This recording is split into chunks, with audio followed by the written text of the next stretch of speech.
Hello everyone, welcome back to my YouTube channel. My name is Martina. If this is your first time on my YouTube channel, I make videos about medicine, lifestyle and vlogs. So if you're interested in this type of videos, then consider subscribing. In today's video, we're going to be discussing dating mistakes you should not make in your 20s. So let's get into it. The first dating mistake I would say is not knowing yourself and what you want. I feel like if you do not know yourself, it's very important not to start a relationship. So in your very early years of your 20s, if you are not secure in who you are, you don't know what you want for your life, you don't know what you want to do with your life, you feel like you're just basically just confused and floating, I feel like that is not a good place for you to get into a relationship. Because at this point, you're young, you're vulnerable. If you get into a relationship, you might probably date someone that's older than you or someone that's your mate, who knows. You'll find yourself latching towards their own life plans. You find yourself latching towards their own ideas, their way of thinking. Because you're young, you don't know what you want for yourself. So you look up to someone else's life. And most times it ends up being your boyfriend or your partner. So instead of getting to know yourself, know what you want, instead you just follow what your boyfriend wants, what your boyfriend is doing, where your boyfriend is going, and at the end of the day, you don't even get to know yourself. You don't get to improve your own self because all you know is the life of your partner. If you cannot think for yourself, then it is not time to get into a relationship. I believe there's time for everything. So just take a pause there, focus on yourself, focus on getting to know what you want before dragging someone else into the relationship. Like they always say, they said every individual should be 100% before getting into a relationship. You're not going there to be, I am 50%, he's 50%, we'll come together and be 100. No, you are two individuals, both 100%, and you come together to be 100%.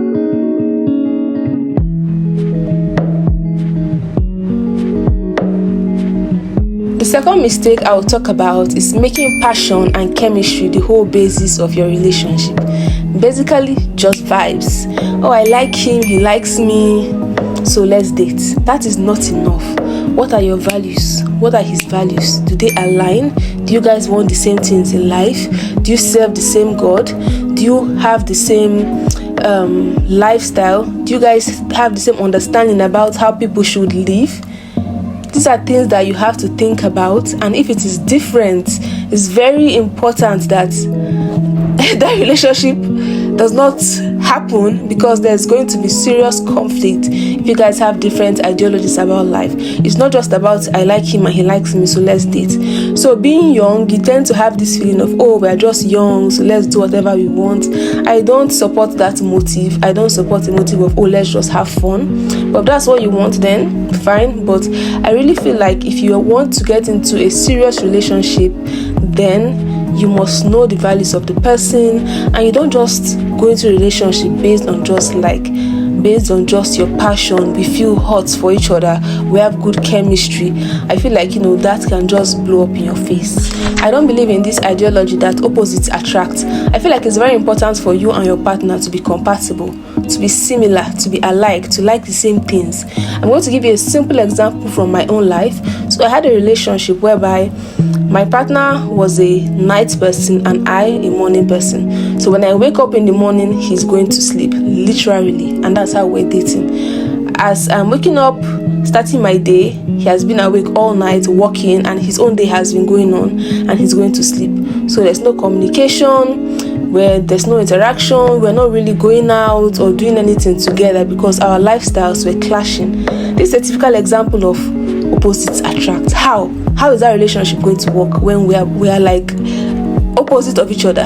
The third dating mistake I think you should not make in your 20s is having to ditch your friends, your family, because of your relationship, because of your new one. This is a very, just don't do it, because you need people around you. You need people to guide you, people to advise you, people like you need. I feel, first of all, I believe life is not meant to be lived alone. Companion is very important, and you cannot just have one person and pour your everything to that one person. It's very important to have friends and just be able to still have your life outside that individual, still be able to go about your daily activities outside that individual. Personally, I feel like it makes relationship better by having your own life, having other people that you interact with instead of just that one person. I feel like it makes your relationship better. Your family is always going to be there for you. Your friends are almost always going to be there for you if you have genuine friends, and they can also advise you. They want what's best for you, and I feel like you should keep people like this close. And if you're in a relationship and your partner is trying to push you away from your family, push you away from your friends, and drag you closer to just him, and make you alone, that's not somewhere that you should be in. It is not. That person is toxic and is just trying to take advantage of you and make you vulnerable and not have anyone to guide you or help you realize that you should not be in that situation. So the fourth dating mistake, I would say not talking enough and bottling your feelings a lot. Maybe you feel like, if I tell him my mind, he's going to get up and leave, or if I tell her my mind, she'll say she doesn't want to do it again. And then you start to keep things in your heart, things that are obviously bothering you about the relationship. You start to accumulate it, and who knows, one day you just burst and you overreact because you have been keeping so much in your heart. Or one day you just gradually feel like you cannot do this again. Or something that's very common. Let me give an example.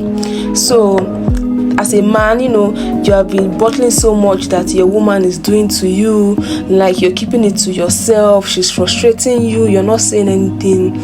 Then just one day, randomly out of the blue, you're just having a discussion with a group of friends, both male and female, and then you just find someone that you mistakenly open up to, a woman, and then she starts to tell you, oh, that's not right, that's not how it should be, why are you keeping these things to you, why is she doing this to you? This new woman does not know that you have not told her any of these things.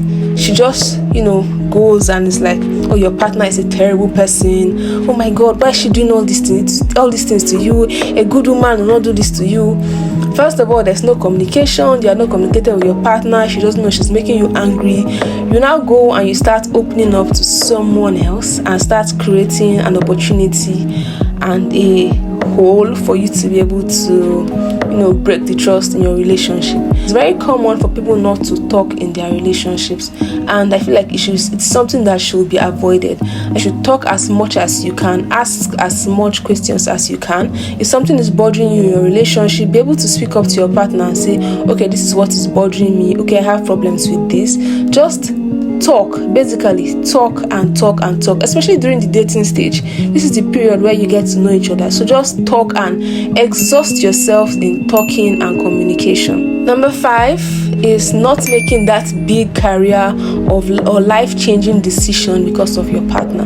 So it's very normal that maybe you might have to move to school, you get a new job, or you need to move to another city, and then you might have to leave your partner behind. It might become long distance, the relationship might end. I feel like it's normal for a lot of us to find ourselves in this situation, and this is because your 20s are a very life-defining time of your life. You're making big decisions concerning your life, concerning your career, concerning your academics, and having to think of someone else during that period and say, oh, okay, so I'll have to leave someone else, I'll have to leave my relationship behind. This can be a very difficult situation, and I'm not just going to say, oh, just forget about your relationship, focus on your career. No. I'm going to say that you actually have to think about it and weigh the risk. You have to ask yourself sincere questions and say, in 10 years time, would I regret putting aside my career, putting aside moving to this new city for this relationship? Because I feel like they are genuine and sincere relationships that might actually be worth it. But you have to sincerely ask yourself, am I willing to do this? Will I feel terrible in 10 years time or in 5 years time for making this decision? Will I feel like this is the worst mistake of my life? Will I grow to resent my partner? How will I feel about my partner for not allowing me make that career move? Even if he doesn't have to verbally say don't go, but you make that decision because of him or her. So you just sit down and think about it. I feel like for certain and most relationships, the timing is not just right. It's not about we are not meant for each other. Sometimes you might find someone that is genuinely good for you, that you love each other, but the timing is not right because you're at a time in your life where you need to build yourself, build your career, become a better person for yourself and then you meet someone that is all perfect and all loving and seems to be the best thing for you, but the timing is just not right. So it's also okay to say, this relationship cannot work out at this point. I need to focus on my career, I need to focus on my academics, and that is what is best for you now. The sixth dating mistake is dating for the hype. Dating because people are saying, oh, we look good together. Dating because everybody around you is dating or is in a relationship. Dating because, oh, I'm looking for someone that will be giving me money, looking for someone that will be doing this for me, things like that.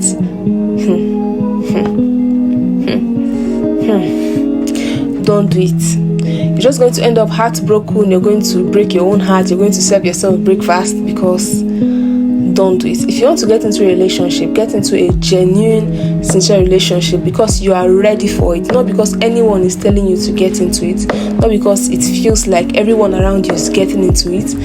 Get into it for yourself because it is best for you at this moment. So don't follow the hype. Forget social media. I feel like this advice is very easy to give, but to actually put it into practice is very difficult, especially because imagine you're someone that's already in such a relationship, and you're listening to me talk saying, you should not be in such a relationship. I know that it can be very difficult, but like I said, you have to be sincere with yourself.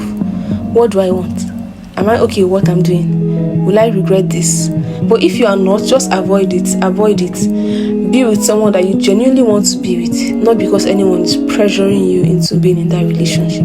There is no rush. There's absolutely no rush.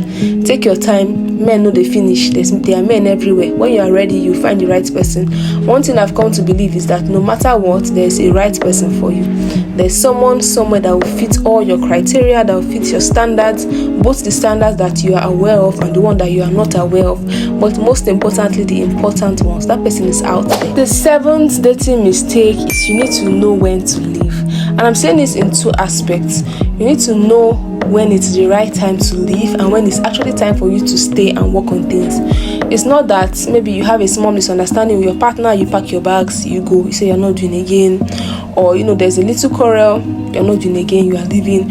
There are some issues that can be settled. There are some things that can be worked on. So it's not every situation where you just feel like I have to leave. Social media has made us feel like the grass is greener on the other side. There's always someone better out there. So you feel like you cannot work on what you have. You have someone that is loving, that is sweet, caring, everything that you want, but something somewhere else, something out there is telling you that I beg, leave the man that you have. If a man does this to you, walk out. If he does this to you, walk out. Nobody is perfect. As long as both of you are actively trying to be better people, there are issues that can be settled. But at the same time, if your man is abusive, physically, emotionally, if he's toxic, if he's not treating you well, if he's demeaning, making you feel lower than yourself, it's also important to know when to leave and know that at this point, you have to leave. You can no longer stay in this situation. It is not right for you. And just get out, because the relationship is not a do or die affair. Don't stay in a relationship hoping that, oh, I'm going to change him. Don't stay in a relationship hoping that he's going to get better in future. When we get married, he's going to change. Whatever you accept in the dating stage, you are accepting that and even more when you are married. So just take note of that. Don't feel like, okay, we have gone too far, we have dated so many years, so you have to stay. If you are going through something toxic or abusive, it's important that you leave. More importantly, speak to someone, because on your own, you may not be able to leave. So speak to someone that will hold you accountable and will drag you out of that relationship. Dating is not a do or die venture. So open yourself to dating and learn from it. Your overall dating experience accumulates into making you a better partner for the right person when the right person comes. And also, you'll be able to know what exactly you want when the right person comes, because you've gotten to know a number of people, you've gotten to know yourself, and you can recognize the right person when he or she comes. Alright, so thank you guys so much for watching this video. If you enjoy it, please give it a thumbs up, leave a comment down below. If you have any questions, or if you want me to make more videos like this, just let me know in the comment section and I'll make it for you guys. If you're not subscribed to my channel, click the subscribe button down below, and I will see you guys in my next video. Bye bye.